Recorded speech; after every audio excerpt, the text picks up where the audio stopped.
জান্নাতি হয়েছেন, কথা ঠিক, কিন্তু তার ভিতরে চরিত্র খারাপ, এর কারণে সে জাহান্নাম থেকে ঘুরে আসতে হবে। কি কথাটা বুঝাইছি? খুব খেয়াল করেন, এগুলো বানানোর কথা না, হাদিসের কথা বলছি, আমি সামনে আসতেছি। ভাইরা আমার নবীর চরিত্র কেমন, কতটা পবিত্র? নবীজির সার্টিফিকেট দিয়েছেন কে? আল্লাহ। আল্লাহ স্বয়ং আল্লাহ রাব্বুল আলামিন দিয়েছেন। আল্লাহ সূরা কালামের 4 নম্বর আয়াতের মধ্যে আল্লাহ ঘোষণা দিয়েছেন। আল্লাহ তাবারক ওয়া তাআলা বলেন, মুখাতাবান লিন-নবী সাল্লাল্লাহু আলাইহি ওয়াসাল্লাম, ইন্নাকা লাআলা খুলুকিন আযীম।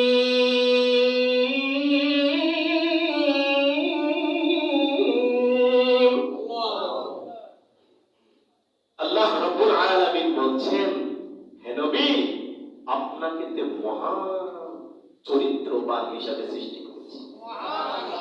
আপনি মহান চরিত্রবান। এই ঘোষণা কার? আল্লাহ নিজে সার্টিফিকেট দিয়েছে, নবীর চরিত্র হচ্ছে মহান। মহান, সুবহানাল্লাহ। সেই নবীর সাহাবীরাও মহান, সেই নবীর থেকে সাহাবীরা থেকে তাবিও মহান, তাবি থেকে তাবে তাবিঈন তারা মহান, তাবে তাবিঈন থেকে আইমে মুস্তাহদিন, মুসাখিরিন, মুতাআখিরিন, উলামায়ে কেরাম, সুবহানাল্লাহ। যুগ যুগ ধরে ধরে ধরে ধরে কি এভাবে চরিত্র সার্টিফিকেট নিয়ে এসেছেন, এভাবে সততা ইমানে অর্জন করেছেন। আমাদের এই আকাবা যিনি বড়-পীর আব্দুল কাদের জিলানী রাহমাতুল্লাহি আলাইহি, নাম শুনছেন না আপনারা? আব্দুল কাদের জিলানী রাহমাতুল্লাহি আলাইহি তার চরিত্র কেমন এবং তার সততা কেমন ছিল, চরিত্র কত মহান ছিল তার আম্মা একটা কথা বাতায়া দিয়েছেন। তার আম্মাকে এমন মিলে মানছেন, মানার কারণে আল্লাহ পাক রব্বুল আলামিন তাকে এত মর্যাদা দিয়েছেন। যিনি আব্দুল কাদের জিলানী রাহমাতুল্লাহি আলাইহি তিনি কি করেছেন? যিনি আল্লাহর সাথে স্বয়ং কথা বলেছেন, সেই বড় আব্দুল কাদের জিলানী রাহমাতুল্লাহি আলাইহির মা একদিন তাকে আপনার স্বর্ণ মুদ্রা 40 দিরহাম স্বর্ণ মুদ্রা তাকে দিয়ে পাঠাইছেন এক জায়গায়। পথে দস্যুরা ধরছে, দস্যু বুঝেননি, ডাকাত দলেরা ধরছে। ডাকাত দলেরা যখন ধরছে, তো আব্দুল কাদের জিলানী রাহমাতুল্লাহ ছোট মানুষ, তাকে জিজ্ঞেস করছে, তোমার কাছে কিছু আছে নাকি? বলে আছে। সুবহানাল্লাহ বলবেন? কি বলে? আছে। আমার কাছে 40 দিরহাম স্বর্ণ মুদ্রা আছে। এই কথা বলার পরে তো ওরা তো অবাক, নিবেতে দূরের কথা, জিজ্ঞেস করতেছে, আরে কি বলো, তোমার কি ভয় লাগে না? আমরা এগুলা যে নিয়ে যাব, এই ভয় চিন্তা কি তোমার ভিতরে আসে না? বলে না, আমার কাছে কেন এই চিন্তা আসবে? কারণ আমার আম্মা তো এই কথা বলে পাঠাইছে আমাকে, যে আমি যেন যদি কখনো বিপদে পড়ে যাই তো মিথ্যা যেন না বলি। যার কারণে আমি তো মিথ্যা বলতে পারি না। এই দস্যু ডাকাত দলের যতজন আছে, এরা কয়েকজন মিল আব্দুল কাদের জিলানীকে সেই তাদের বড় নেতার কাছে নিয়ে গেছে। বড় নেতার কাছে এই ঘোষণা বলার পরে, আরে তুমি তোমার মার কথা, তোমার মায়ের প্রতিশ্রুতি তুমি এইভাবে পালন করো, আর আমরা মহান আল্লাহর প্রতিশ্রুতি পালন করি না, আমাদের মতো হতভাগা এই পৃথিবীর জমিনে কে আছে? ওরা বলতেছে, আমাদেরকে এক যুগে তুমি কালেমা করে মুসলমান বানায় দাও। কিতাবে লেখে ওরা একসাথে সকলে মুসলমান হয়ে গেল। কিসের কারণে? সততা, সৎ চরিত্র থাকার কারণে। কি বলে ঠিক না? আজ আমাদের এই সমাজে সৎ চরিত্রবান ব্যক্তি পাওয়া খুবই মুশকিল, খুবই মুশকিল। সততা, চরিত্র, এটা সবচেয়ে বড় দাবি। 7টি পুরস্কার আল্লাহ পাক সৎ চরিত্রবান ব্যক্তিকে দান করবে। কয়টা পুরস্কার বলেন? আমার কথা বুঝেন আপনারা? কয়টা? জুমার বয়ান বেশি করা যায় না, সময় খুব কম।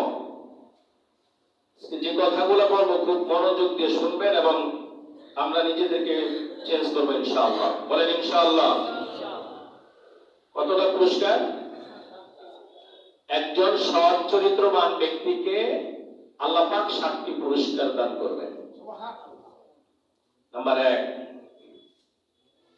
1 নম্বর চরিত্র হলো, যার উত্তম চরিত্র থাকবে আল্লাহ পাক তাকে জান্নাতে যাওয়ার সুযোগ করে দিবেন, এবং কি জান্নাতের যে কোনো দরজা দিয়ে তিনি প্রবেশ করতে পারবেন।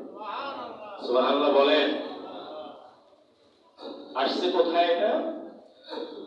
রাওয়াহুত তিরমিজি শরীফের মধ্যে এসেছে 2004 নম্বর হাদিস। রাসূল আকরাম সাল্লাল্লাহু আলাইহি ওয়াসাল্লাম বলেন, আন আকসিরু মা ইদখুলুন নাস জান্নাহ ক্বালু তাকওয়াল্লাহ ওয়া হুসনুল খুলুক। সৎ চরিত্র থাকার কারণে আল্লাহ তাবারক ওয়া তাআলা ওই সৎ চরিত্র ব্যক্তিকে আল্লাহ জান্নাত দান করবেন। তাহলে 1 নম্বর পুরস্কার হলো কি? সৎ চরিত্র ব্যক্তি জান্নাতে যাওয়া। কথা বলে 1 নম্বর পুরস্কার কি? জান্নাতে যাওয়া। সে নির্দ্বিধায় জান্নাতে যেতে পারবে। সুবহানাল্লাহ বলেন। 2 নম্বর,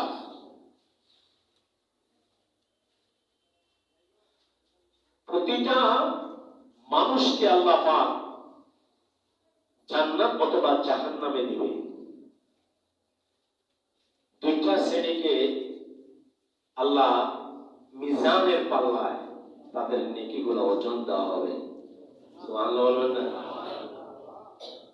বড় আশ্চর্যের বিষয় কি, আল্লাহ তাবারক ওয়া তাআলা দেখবেন যে নেকের পাল্লা একটা, বদের পাল্লা আরেকটা। তো নেকের পাল্লার ভিতরে যতগুলা নেক দিয়েছেন, সমস্ত নেক দেওয়ার পরও নেকের পাল্লা হালকা, ভারী হয়ে গেছে কি বদের পাল্লা।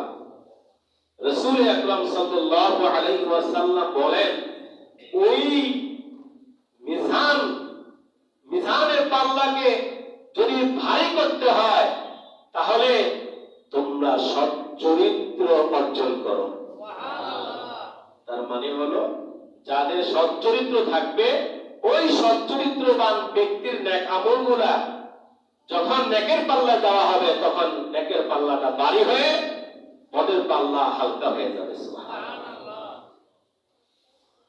তাহলে 2 নম্বর পুরস্কার হলো, মিজানের পাল্লায় যাওয়ার পরে সৎ চরিত্রবান ব্যক্তির কোনো টেনশন আছে? কোনো চিন্তা, কোনো ভাবনা নেই। খুব খেয়াল করেন ভাইরা আমার। 3 নম্বর, আপনার চরিত্র যখন ভালো হবে, আপনার ব্যবহার যখন ভালো হবে, আপনি যখন আপনার কথা শুনলে মানুষ বুঝবে, এই লোকটা খুব ভালো মানুষ, ওনার আচরণ খুব সুন্দর। আমরা এই কথাগুলা যদিও এখানে বলতেছি, কিন্তু একটা জায়গায় মতো কি মনে পড়ে, যখন মানুষটা মারা যায়, খাটটা সামনে রেখে তখন কিছু কথা বলা হয় কি হয় না? ওই জায়গায় কিছু মানুষ আবার আছে, আর আছে না, কিন্তু ওনার একটা হক আছে, হকটা আদায় করেই কবর রাখতে হয়। কথা কয় না? তখন দেখবেন কিছু মানুষ বলে, লোকটা কি ছিল, ভালো ছিল লোকটা। প্রতিবেশী যদি বলে ভালো, আপনি ভালো। সুবহানাল্লাহ। প্রতিবেশী যদি বলে খারাপ, আপনি খারাপ। কারণ প্রতিবেশী হয় সবচাইতে বড় আপদ। আপনি তো মারা গেছেন, আপনার আত্মীয় অনেক দূরে, সর্বপ্রথম যে খবরটা পায় সে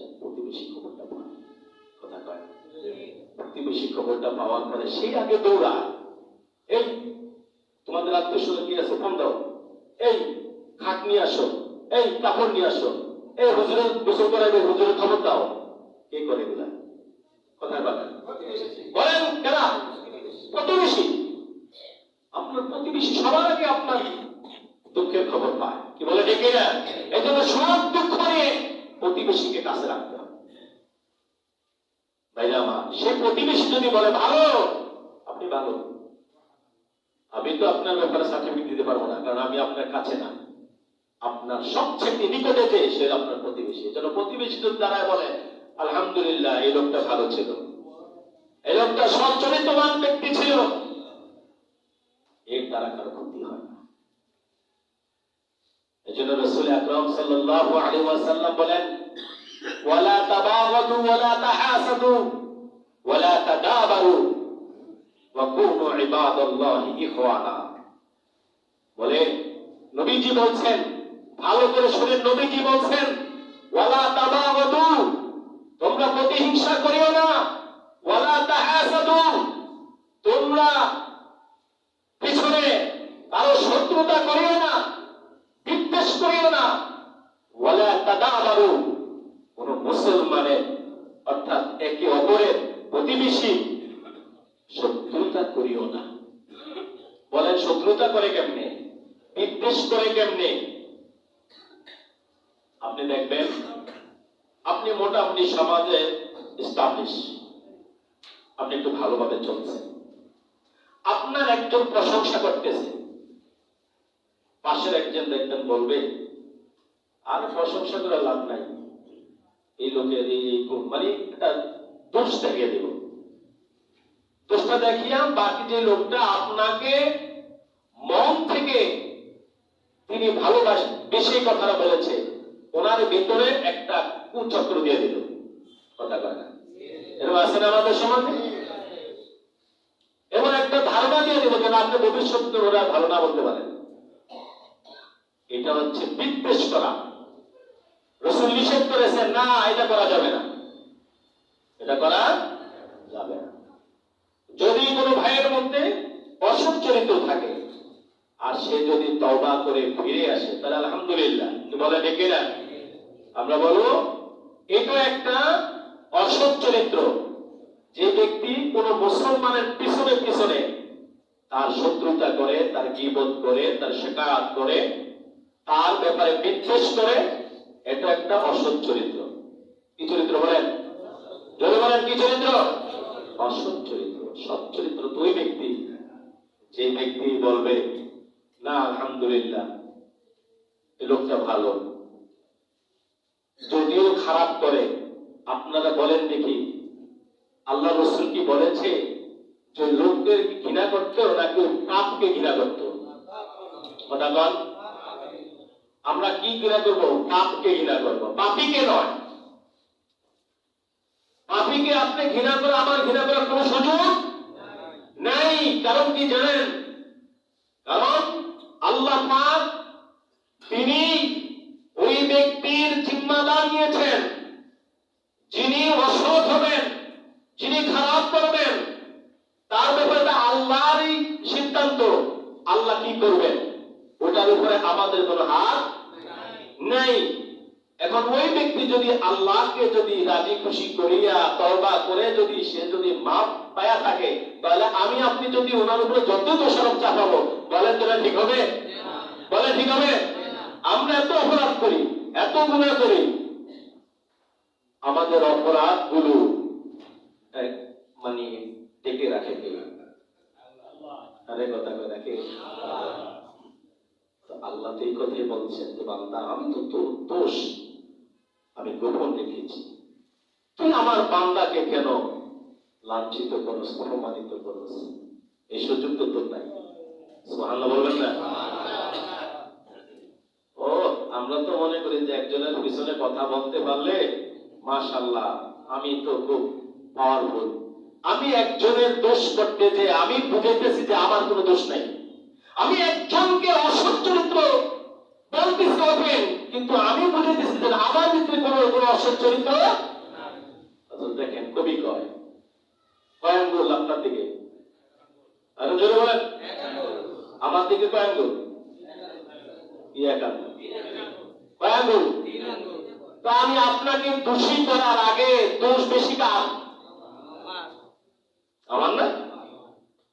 আপনাকে দোষ বলার আগে দেখতে হবে আপনাকে আমি এক আঙ্গুল তো বলছি আপনি দোষী, অথচ আমার দিকে 3 আঙ্গুল ফিরে আছে। দোষীকে এজন্য রাসূল সাল্লাল্লাহু আলাইহি ওয়াসাল্লাম বলেছেন, জানেন কিভাবে দোয়া করেছেন? আল্লাহু আকবার। রাসূল বলেন আল্লাহুম্মা জাআলনি, আল্লাহুম্মা জাআলনি, হে আল্লাহ তুমি আমাকে আমার চোখে ছোট বানায়া দাও। সুবহানাল্লাহ। আর অপরের সামনে আমাকে বড় বানায়া দাও। নিজের চোখে নিজেকে ছোট বানাইতে হবে, নিজেকে সবসময় অপরাধী মনে করতে হবে। কারণ অন্যের দোষ বলার আগে নিজের দোষের দিকে তাকাতে হবে, আমার কোনো দোষ আছে কিনা। কথা কয় না?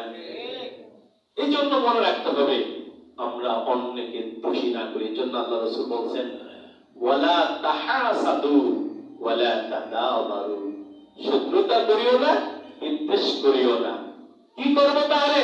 ওয়াকুনু ইবাদাল্লাহি ইখওয়ানা, তোমরা মুসলমানরা ভাই ভাই হয়ে যাও। সুবহানাল্লাহ বলেন। তাহলে আমাদের মনে রাখতে হবে যে আমরা যেন আমাদের জীবনটাকে এভাবে আমরা সাজাই গোছাই, যেন আমাদের থেকে আমাদের আমাদের চরিত্রের ভিতরে যেন কোনো কলঙ্কিনী না করতে পারে। ঠিক না? ইউসুফ নবীর ঘটনা আপনারা জানেন অনেকে, কিন্তু এই ঘটনা বলতে পারবো না, আমার সময় শেষ হয়ে গেছে। ইউসুফ নবীর ঘটনা আপনারা জানেন যে তার চরিত্রের এত পাওয়ার, তার ঈমানের এত পাওয়ার যে এই পৃথিবীর ভিতরে সবচাইতে সুন্দরী জুলেখা বিবি। জুলেখা বিবি তাইমুস বাদশার মেয়ে, তার কোনো ছেলে হয়নি, শুধু একটি মেয়ে হয়েছে। আল্লাহ এমন একটি মেয়ে তাকে দান করেছে যে মেয়েটা বিশ্বের সবচাইতে সুন্দরী। ওই বিবি জুলেখার মতো এই পৃথিবীর ভিতরে আর কোন মেয়ে জন্ম নিবে না, এত সুন্দর হয়েছে। সেই জুলেখা সুন্দরী নামে করতে পারেননি, একা ঘরে নিয়েছেন, একা একা পালক। তিনি আজিজ মিসরির সাথে, এটা অনেক লম্বা সুরা ঘটনা, এর মধ্যে কি খন্ড খন্ড করে কথা বলছি, কিন্তু সময় আমার নাই, খন্ড করে বলছি। শুধু এই কথাটা বলতাম, শুধু এতটুকু থেকে শুধু আমরা এই চরিত্রটা অর্জন করি যে আমাদের চরিত্রের ভিতরে যেন বিন্দু পরিমাণ কলঙ্ক না করতে পারে। কি বলে ঠিক না? আমরা এমন ভাবে আমাদের জীবনটাকে সাজাবো ইনশাআল্লাহ। নিজের কামরা পেয়েছে এত সুন্দরী যে ইউসুফ নবীর চেহারা দেখার পরে ওই শহরের মেয়েরা তারা নিজেদের হাত গুলা কেটে ফেলেছিল। ইউসুফ নবীর প্রেমে পড়েছে জুলেখা বিবি, কিন্তু জুলেখা বিবি যখন ওপেন হয়ে গেল, ইউসুফ নবী শুধু একটাই তার সামনে, জুলেখা চাচ্ছে ইউসুফ নবীরে, ইউসুফ নবী চায় আমরা আল্লাহরে। ইউসুফ নবী কারে চায়? আল্লাহরে চায়।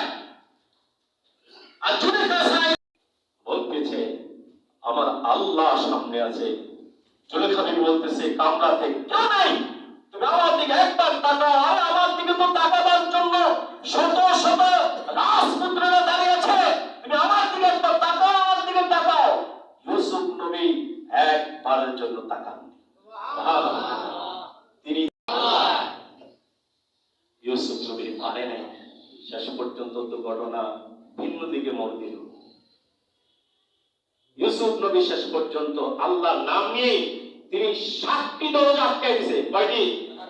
7টি দরজা আটকাই দিয়েছে, 7 কামরা। ইউসুফ নবী দরজার তালার ভিতরে ধরতে দেরি, তালাটা খুলতে দেরি হয় না। দৌড় দিতে দিতে দিতে শেষ সপ্তম দরজায় যখন গিয়ে তিনি হাত দিবেন, হাত দেওয়ার আগেই জুলেখা বিবি পিছন দিয়ে দৌড়িয়ে গিয়ে তার জামাটা টান দিল। টান দেওয়ার পরে যখন ওই দরজাটা খুলে গেল, দৌড় দিবে, ঠিক জামাটা ছিঁড়ে জুলেখা বিবির হাতে রয়ে গেল। সামনে আজিজ মিসরি, অর্থাৎ তার স্বামী সামনে হবা। খেলা কার? চিল্লায় বলেন আল্লাহর খেলা। চরিত্রবান ব্যক্তিকে আল্লাহ কিভাবে সহযোগিতা করে, কিভাবে আল্লাহ উদ্ধার করেন, কিভাবে তার ইজ্জত মান সম্মান বাঁচান, কারণ তিনি একজন নবী। তেনারে যেভাবে বাঁচাচ্ছেন, আমরা আখিরি নবীর উম্মত, আমরা যদি সততার মধ্যে থাকি, যত বিপদই আসুক না কেন আমরা বেঁচে যাব। ইউসুফ নবীর বাঁচালেন আল্লাহ পাক, ওনার চোখ খুলে দিলেন একটা শিশু বাচ্চা দিয়ে। সুবহানাল্লাহ বলুন না। ঘটনাক্রমে অনেক কথা শেষ। ঘটনাক্রমে শুধু এতটুকু আজিজ মিসরি বলছে, আরে কি ব্যাপার? তো মেয়ে মানুষের একটা গুণ আছে। গুণটা কি জানেন? ওরা যখন অপরাধ করে, তখন অপরাধ করার পরে এই অপরাধটাকে আরো ভালো করে সাজানোর জন্য ওরা কান্না করে দেয়। কথা কয় না? ওরা কান্না করে দেয়। দেখবেন আর আমাদের দেশের পুরুষ আছে, মহিলা কান্না করে দিছে, দোষ আর ওই মহিলার নাই, সব হইল কেন? ওই বেড়া। কথা কয় না? আছে না নাই? বাস এত তো কান্না শুরু করে দিছে। আমরা দুধ কলা দিয়ে আমরা এতদিন পোষাইছি, দেখো আমার কি করছে, তাও আমার সাথে খারাপ আচরণ করছে, অনেক কথা। ওনার তো রাগ। ইউসুফ বলছে, আল্লাহ সাক্ষী, আমি এই কাজ করি নাই। সুবহানাল্লাহ বলবেন? আমি করি নাই। বলছে, তোমার সাক্ষী কে? শিশু বাচ্চা। কি কয়, মস্করা করে নাকি? 6 মাসের বাচ্চা কথা বলবে কেমনে? হ্যাঁ, এই বাচ্চাই কথা বলবে। কিতাবে লেখে, এটা কোরআনের কথা। তিনি বলছেন, ইউসুফ একটি সূরা আছে না? এই সূরার মধ্যে দেখো পুরো ঘটনা আছে। ওই শিশু বাচ্চা বলতেছে, শোনো, অপরাধী বিবি জুলেখা নাকি ইউসুফ? বুঝবেন, তার গায়ের জামা সামনে দিয়ে যদি ছিঁড়া থাকে তাহলে ইউসুফ নবী দোষী, আর যদি পিছন দিয়ে ছিঁড়া থাকে তাহলে বিবি জুলেখা দোষী। এ বলছে ছোট্ট শিশু, 6 মাসের বাচ্চা। আমার বাস ঘটনা অন্যদিকে মন দিল। আমার কথা এই জায়গায় শেষ। আমার কথা এইটা বলার উদ্দেশ্য ছিল এটাই, যে সততার মধ্যে থাকলে, চরিত্রতার মান যদি থাকি, আমরা সৎ চরিত্র নিয়ে যদি আমরা জীবনযাপন করি, তাহলে আল্লাহ পাক আমাদেরকে যত বড় বিপদে পড়ুক না কেন, আল্লাহ আমাদের সহযোগিতা করবে। আজ হোক কাল হোক, টুমোরো, একদিন হবে। কি বলে, ঠিক কিনা? কারণ মিথ্যা অপবাদ দিয়ে কতদিন টাকা রাখা যাবে? সততা থাকলে একদিন বেঁচে যাবে ইনশাআল্লাহ। আল্লাহ পাক আমাদের সবাইকে এই কথাগুলো বুঝে নিজের চরিত্রবান হয়ে জীবনযাপন করার তৌফিক আল্লাহ দান করুন। সকলে বলেন আমিন। আখির দাওয়ানা আলহামদুলিল্লাহি রাব্বিল আলামিন।